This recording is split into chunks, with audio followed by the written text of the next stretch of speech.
নমস্কার, আমি ঋষি অব্রতরু। আজকে আমি আমার নিজের লেখা একগুচ্ছ আবৃত্তি নিয়ে হাজির হয়েছি।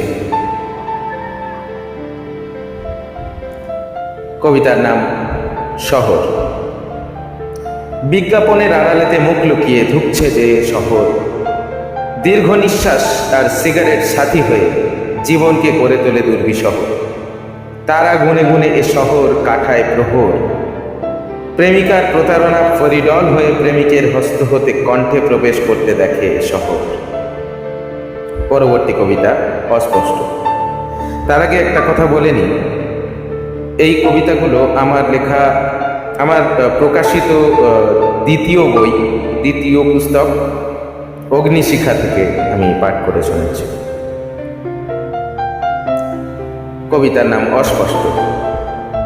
ধোঁয়ায় ধোঁয়ায় ধোঁয়াকার চারিদিক, অস্পষ্ট সব কিছু, দুর্গম রাস্তা, অবচেতন মন, চেতনাহীন ভাবনা, দুর্বিষহ জীবন, একপাল মেষ আর মেষ পালকের দল, বোঝাই যায় না পালিত ও পালকের পার্থক্য। গোটা দেশ জুড়ে এমনই চলছে। পরবর্তী কবিতা বন্দী। সবাই বন্দী আজ রাজনৈতিক কারাগারে, কারারক্ষী দুর্বল, রাজা ঢুকছে, কাল সর্প ফুসছে অলক্ষ্যে। মন্ত্রী উজিররা রাজাকে তুলে দিতে চায় বিজাতীয় অচেনা জীবের হাতে। কবির লেখনীও যেন অস্পষ্ট, বোঝাই যায় অতি সন্তর্পণে দুর্গম রাস্তার মতো তাকে চেনে নিতে হয়। পরবর্তী কবিতা অজানা প্রশ্ন। তুমি কি কখনো ভালোবেসেছ? ভালো করে তোমার বুকের অথই গভীরে ডুব দিয়ে মনের তলদেশ হাতড়ে দেখো। কাউকে খুঁজে কি তুমি পেয়েছো? চোখ দুটি বন্ধ করে মনকে স্মৃতির সাগরে অতল তলে ডুবে যেতে দাও। বুকের রক্ত হিম হয়ে যদি শিরা উপশিরা অবশ হয়ে যায়, চোখ যদি অহল্যার অভিশপ্ত জীবনের মতো প্রস্তরীভূত হয়, দেহকাণ্ড যদি কাল বৈশাখী ঝড়ের মতো অস্থির হয়ে ওঠে, তবে বুঝবে তুমি ভালোবেসেছ। যদি ফুসফুসের সংকোচন প্রসারণ আর হৃৎপিণ্ডের সিস্টল ডায়াস্টল স্তব্ধ হয়ে আসে, অথবা অস্বাভাবিক গতিসম্পন্ন হয়ে ওঠে, যদি কানে বাজে শত শত মানুষের হাহাকার, যদি মনে হয় তাদের তোমায় দরকার, যদি রোম খাড়া হয়ে ওঠার রাগে দেহ থরথর হয়, যদি বিদ্রোহে ফেটে পড়ে মন, যদি বুক ফাটা হাহাকারে বুক ফেটে যায়, যদি নিজের কথা ভুলে যাও, নিজেকেই খুঁজে পাও হাজার মানুষের ভিড়ে, যদি তোমার শেষ রক্তবিন্দু উৎসর্গীকৃত হয় তাদের জন্য, তবে জানবে তুমি ভালোবেসেছ। পরবর্তী কবিতা বিভেদ। ধর্মের নাম করে ভালোবাসার বিরুদ্ধে যে প্রাচীর হয়ে দাঁড়ায়, সে ধর্ম নয়। তাকে ধ্বংস করা উচিত, তাকে পুড়িয়ে মারা উচিত, জলে ডুবিয়ে মারা উচিত, শ্বাসরুদ্ধ করা উচিত সেই প্রহসনজাত ধর্মের আর ধর্মজাত প্রহসনের। আর একটা রক্তক্ষয়ী সংগ্রাম হওয়া উচিত এই ধর্মের নামে রক্তপাত বন্ধ হওয়ার জন্য।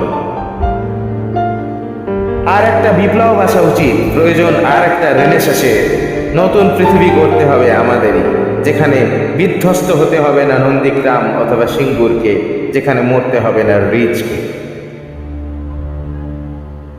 পালিয়ে বাঁচতে হবে না রুস্তি অথবা তসলিমাকে, অবহেলিত হতে হবে না লালনকে। ভারত পাকিস্তান বুঝবে আমরা তো একটাই সূর্যের সন্তান। ইংল্যান্ড ফ্রান্স আমেরিকা চীন ভাববে না তারা আলাদা, গাইবে সাম্যের জয়গান। উন্নত তাজা মন প্রাণ নিয়ে গড়বে নতুন এক আস্তানা। বিধ্বস্ত পৃথিবী হবে শান্ত সজ্জিত। পরবর্তী কবিতা অনুতাপ। সেই সুদূর অতীতে তোমার চোখে নিজেকে দেখে অবাক হয়ে জ্ঞান শূন্য বিজ্ঞের মতো যে কথা বলেছিলাম কতিপয় নির্বোধের কানে কানে, তার ফলশ্রুতি আজ মুষ্টিমেয় নির্যাতিত সৎ মানুষের সততার দামের সস্তা মূল্যায়ন। আজ প্রবল অপরাধবোধ, অভিমানী হতাশ অকর্মণ্য চেতনাগুলো পুড়ে যাওয়া খবরের কাগজের মতোই বিবর্ণ বিপন্ন। ভাবনারা বিপন্নতাগ্রস্ত, বর্ণবিহীন। আজ ইতিহাসের পাতায় আমার শেখানো সেই বিনিময়ের দৃষ্টিকোণ সম্পন্ন দৃষ্টিভঙ্গি ছকে বাঁধা সত্য মিথ্যা সমন্বিত কাল্পনিক পাঁচালী নির্বিকারভাবে পাঠক চিত্তে প্রথিত হয়। এ অন্যায়। অনুতাপ করার সময়গুলো আমায় দূর থেকে শুভ বিদায় জানিয়েছে অনেক দিন আগে। আমার গায়ে আজও লেগে আছে মিথ্যার গন্ধ। আমি অযৌক্তিক ভিত্তিহীন প্রবন্ধ। আমার বিষে বিষাক্ত বিশ্ব, সে বিষের প্রতিক্রিয়ায় ফলশ্রুতি কার্গিল। আর লাদেনের মস্তিষ্ক প্রসূত জিলিপির প্যাঁচ তিক্ত করে সিক্ত মৃত্তিকা, রিক্ত করে বিশ্বজননীর কোল, ফুটতে দেয় না অনেক শিশুর বোল। পঙ্গু হয়ে সভ্যতা বারেবার সংস্কারের বিষাক্ত মন্ত্রে, মৃতপ্রায় এই ধরাশায়ী সভ্যতা শয্যাশায়ী চেতনার ভিড়ে বিজ্ঞানের কুপ্রভাব শরবতের চিনির মতো মিশ্রিত। অনুতপ্ত দুটি ভিজে চোখ সব দেখে, করতে পারে না কিছুই। পরবর্তী কবিতা ঘাম। হাহাকার বুকে নিয়ে পথ চলা অবিরাম, ক্ষণজীবী আশাগুলো ছুটে চলে ছোটে ঘাম। পৃথিবীর সীমারেখা সরে সরে যায় ক্রোশতে ক্রোশান্তরে, হাজার আলোকবর্ষ পরে। লক্ষ্য স্থিরীকৃত কিনা জানি না, তুমি আমার কিনা জানি না। তোমার মনের কোণে এক টুকরো ভালোবাসার মেঘ জমে আছে, সেও আমার জন্য, মানি না।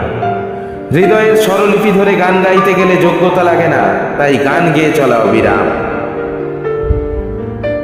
মুছে যাওয়া দিনগুলো ছুটে চলে ছোটে ঘাম। তোমার সাথে আমার যে দেখা হয় বারে বার, কেউ কি জানে না, কেউ কি বোঝে না তুমি শাহজাহানের দূত আর আমি মুমতাজের। তাজমহলের মার্বেল পাথরে আমাদের বাস, আমাদের গায়ে গরিবের রক্তের আষ্টে গন্ধ, যা মুমতাজের চোখের জল মোছাতে পারেনি, অথবা চোখের সেই জলে মুছে দিতে পারেনি কোটি কোটি মানুষের হাহাকার। শাহজাহান, তুমি মহান এই ব্যর্থতার সাম্রাজ্যে। তুমি আমার বুকে মেরেছে ছুরি। তুমি প্রেমহীন প্রেমিক, অস্ত্রহীন সৈনিক। আমি যাযাবর, আমি নাবিক, আমি নস্টালজিক। তুমি রুচিহীন হৃদয়হীন শিল্পী। আমার পথের বাঁকে দাঁড়িয়ে আছে অনেক অনেক জ্বালামুখী, ফেটে পড়তে চায় বিদ্রোহে, দুটি চোখ ভরা সন্দেহে। আবার বুঝি যুগান্তরে এলো। পৃথিবীর দিগন্ত রেখার বাইরে যাই থাক বা না থাক, ভেতরে কিন্তু শুধু আমরাই থাকতে চাই, এ কথার কোনো দ্বিমত নেই। ডান হোক বা বাম, চোর সবাই, সে তো আমাদেরই নাম। চুরি যাওয়া কথাগুলো ছুটে চলে ছোটে ঘাম। পরবর্তী কবিতা দুর্বোধ্য। কেটে যায় যুগ, ঘটে যুগান্তর, একটা শব্দ ভেদ করে চলে অন্তর প্রান্তর। কত সৃষ্টি, কত পরিবর্তন, কত অভিযোজন, কত কৃষ্টি, কত চলন গমন, কত দ্রবণ, কত অভিশ্রবণ, কত পরিশ্রবণ। একটা অস্ফুট শব্দ কোথা হতে আজও ভেসে আসে, দুর্বোধ্য সে শব্দ। পরবর্তী কবিতা আমার কবিতা।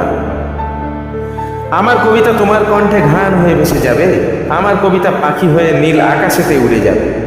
আমার কবিতা তীর হয়ে নেতাদের বুকে বিঁধে যাবে। আমার কবিতা মানুষের মনে চেতনা ফিরিয়ে দেবে। আমার কবিতা সাম্রাজ্যবাদের বুকে তীব্র আঘাত আনবে।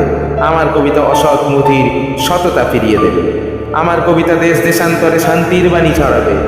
আমার কবিতা তোমারে আমার করবে। আমার কবিতা আমারে সবার করবে। আমার কবিতা পৃথিবীর শেষ প্রান্ত পর্যন্ত ছুটে যাবে। আমার কবিতা পৃথিবী থেকে মঙ্গল অথবা সূর্য পর্যন্ত সেতু বন্ধন করবে। আমার কবিতা আলোর সন্ধান দেবে। আমার কবিতা প্রজ্ঞার সন্ধান দেবে। আমার কবিতা গির্জা, মসজিদ ও মন্দিরকে একাকার করে দেবে। পরবর্তী কবিতা প্রাচীর। একটা নতুন আবিষ্কার, তার চারপাশে অহংকারের দুর্ভেদ্য প্রাচীর। প্রাচীরের অন্তরালে পদার্থের গোপন আবির্ভাব। তার গোপনীয়তা হেঁটে যায় পৃথিবীর শেষ সীমা পর্যন্ত। নতুন আবিষ্কারটি পড়েই থাকে প্রাচীরের অন্তর্বর্তী মধ্যবিন্দুতে। একটা কথা বলে রাখা প্রয়োজন,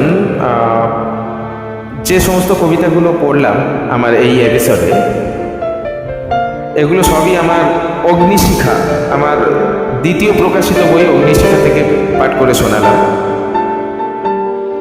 পরবর্তী এপিসোডে আরও অনেক কবিতা শোনাবো। তো এই অগ্নিশিখা বইটা আপনারা প্রতিটি বইমেলাতে এভারগ্রিন পাবলিশার্সের স্টলে পেয়ে যাবেন। যদি পড়তে চান এভারগ্রিন পাবলিশার্সের স্টলে পেয়ে যাবেন। ধন্যবাদ।